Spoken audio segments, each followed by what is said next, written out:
Scott, Lori, and their dog was on a late night ride on the country roads just west of the Croatan National Forest on a cold night in December of 1989.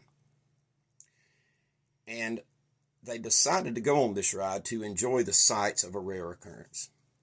That area, far eastern North Carolina, had been hit by a snowstorm, and as they rode along, the sight was indeed very peaceful and tranquil until Lori began to scream and yell. Simultaneously, the dog began to bark, and it barked ferociously and growled, and Scott instinctively hit the brakes. He hit the brakes a little too hard. His truck slid slightly off the right side of the road, but not all the way. Everything was okay. And Lori was yelling, "Did you see that? Did you see that?" And Scott said, "I didn't." She said, "I don't know what it was, but it was huge. It was up on 2 feet. And it was way too big to be a man or a bear." So Scott said, "I'm going to check it out." She said, "Please don't." But over her protest, he grabbed a flashlight and he got out of the truck and walked back to the spot she had pointed out. And he saw there in the snow, just outside the woodline, between the road and the woods, 2 gigantic footprints. He estimated them to be about 16 inches long. He went back to the truck to get a camera from his wife. He knew that she was carrying a camera in her pocketbook. And he went back to the spot, took pictures of the footprints, and he had further investigated just inside the woods, shined his light into those woods, and there was 2 tracks of these footprints. One set coming toward that spot, the other set leading away. He took the pictures. He noticed that he was being overwhelmed by this feeling. It was very uncomfortable. Hairs on the back of his neck standing up. And in his mind, he thought of something his dad had told him long ago in South Louisiana, who, when asked about the possibility of there being Bigfoots or Sasquatches in the woods down there, his daddy said, "If you ever see something out of place, leave that area immediately. If you smell something out of place, leave the area immediately. If you hear something out of place, leave the area. And if you have a bad, terrible feeling of dread or fear, leave the area." That instantly popped back into Scott's head, and he listened to his father's advice, got in the truck, started it up, and just as he was trying to pull the truck back onto the road, steering wheel was dead. Flat tire, and he knew it. So he got out of the truck and went around and verified that, yes, it was flat. Not knowing what that was his wife saw, he didn't doubt her one bit. He just said to himself, that thing's got to be out in the woods, not too far from us now. Welcome to episode 2, part 3 of my newest series, Rebels Dark Tales of the Coastal Carolinas. Scott and Lori and their dog were having quite the experience. The dog was not to be consoled. As Scott had gotten out of the truck to go assess the situation with the tire, Lori was saying, "Please be careful. Please hurry." And he simply said to her, "Keep your eyes on those woods and you yell if you see something." So Scott got the tools, the jack, everything necessary to change the tire, and began to work on the tire. He was busting the lug nuts loose when he heard just inside the woods, and he estimates to this day that it couldn't have been more than 20 or 30 yards from him at the most.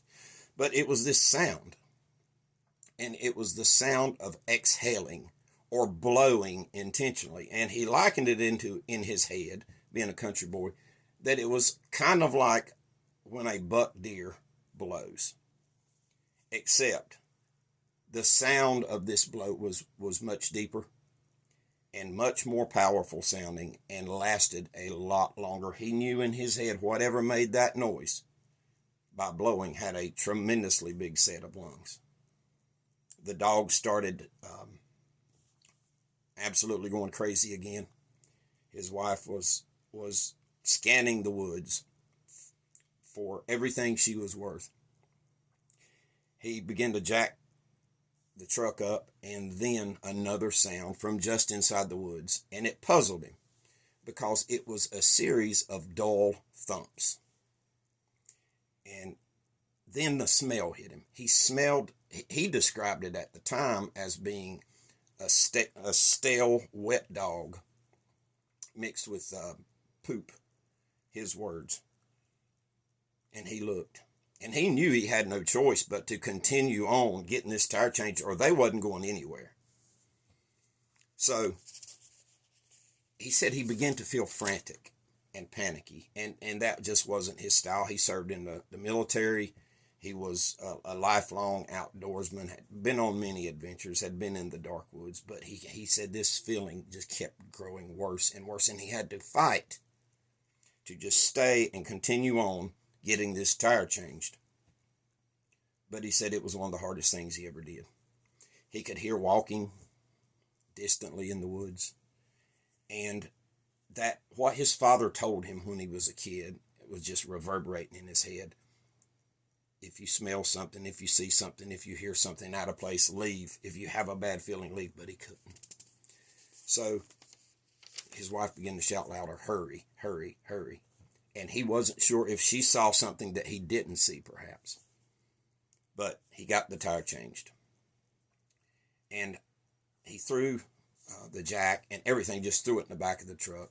And he come back around the front of the truck. And as he was walking to the driver's side door, there, no more than 30 yards from him, standing just off of the road, near where he had put out a traffic flare, was this silhouette of something. And he immediately had the same assessment his wife had had when she saw this silhouette, that it was tremendously huge and broad. And he could see in what little light was left from the flare and from his tail lights, and his flashlight was dying more and more by the minute. He could just see hair hanging off of it. And he noticed that it started rocking back. His words were side to side like a rocking chair. And then he figured out what the thumping noise was, because this thing, this creature, started pounding on its chest and then would rock and pound on its chest. And Scott says that he never felt anything like this in his entire life. He felt hypnotized. He felt like he couldn't get back in the truck, and he wanted to get closer to see it. Fear and curiosity, according to Scott, were fighting each other, and he walked a few steps in that direction toward the back of his truck, then a few more steps. And about the time he got to the back of his truck, this thing, this creature, it said, threw its head back and let out a howl that was the most bone-chilling thing he had ever heard, to include every horror movie that he ever watched. And he could smell the smell, and all of this simultaneously. The fear that he was feeling inside was gripping him, but he was in a state of limbo, and he just stood there kind of mesmerized at what he was seeing. He couldn't see its face, but he could see its eyes glowing slightly, and it was an orangish red color, according to Scott. And it threw its head back again and howled, and he said something snapped him out of it. Now, this is a common thing you hear witnesses say when they've had these very close encounters with creatures such as Sasquatch. And he turned around and he got back in the truck and he started it up. His wife was looking out the back window of the truck. The dog was absolutely losing its mind. And he heard it howl one more time as they pulled off. And he asked Lori, he said, keep an eye on it. And also look at the side of the road. Because honestly, he thought that there was more than one of them. And he was probably right. As they got further away from it, they both got quiet. He heard Lori just quietly sobbing. He felt the need to cry too. He said they both felt so emotional. And he told one person about it from the time it happened until the time he talked to me, and that was his father. He said Lori never spoke of it to anybody. And I asked him, I said, why did y'all choose to talk to me? And he said, well, we saw you did a couple videos about roadside sightings, and you yourself had a roadside sighting, and I wanted to see if it affected you and others as deeply as it did us. Guys, I appreciate you.